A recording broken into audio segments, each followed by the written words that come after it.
থাকে। অনেকে ভাবে যে শুধু নবী নবী কেন, নবীকে এতই মানতে হবে। আসুন আপনাকে বলি, নবীকে আমরা কি মানি। যতটা নবীকে মানা দরকার ততটা আমরা নবীকে মানতে পারিনি। নবীকে তো সবচাইতে বেশি ভালোবেসেছেন আমার আল্লাহ রাব্বুল আলামিন। জোরে বলি সুবহানাল্লাহ।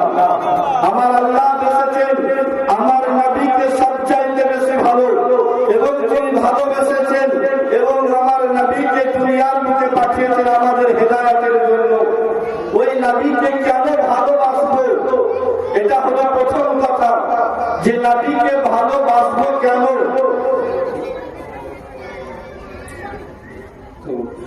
আমরা নবীকে কেন ভালোবাসবো, বাসার দরকারটা কি, আর বাসলে কি হবে।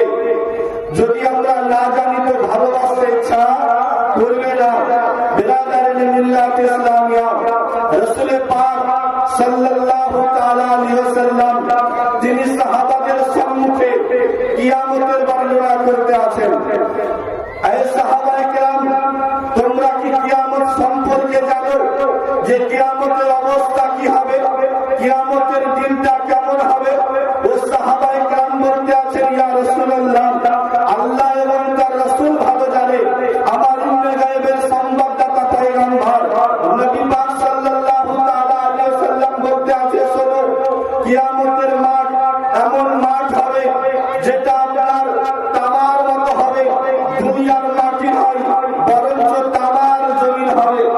যে সূর্যকে আসমানে দেখতে আছো, এ সূর্য আসমানে থাকবে না, তোমার আমার মাথার উপরে এসে দাঁড়িয়ে যাবে। রাসূল আযম বলতে আছেন, সাহাবা, তোমরা কি কিয়ামতের ধারণা করো?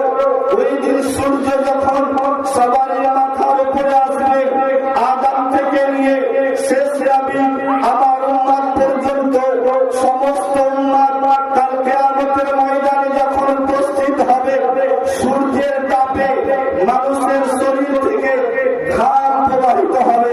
ওই ঘাম বলা হয়েছে যে মাটির 70 ফুট নিচে আপনার পরিপূর্ণ হওয়ার পরে ওই ঘামের উপরে মানুষ হাবুডুবু খাবে।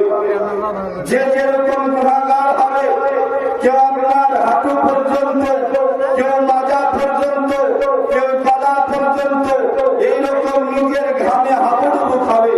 আমার নবী বলতে আছে, সাহাবা, ওটা এমন একটা দিন হবে যে দিন একটা নেকির জন্য যখন একজন সন্তান তার পিতার নিকটে হাজির হবে, বলবে, আব্বা জান, একটা নেকির দরকার, যদি একটা নেকি দিয়ে দাও তবে জান্নাত চলে যাব। ওই দিন পিতা বলবে, দুনিয়ার বুকে আমার কোন সন্তান ছিল না। কি বলবে?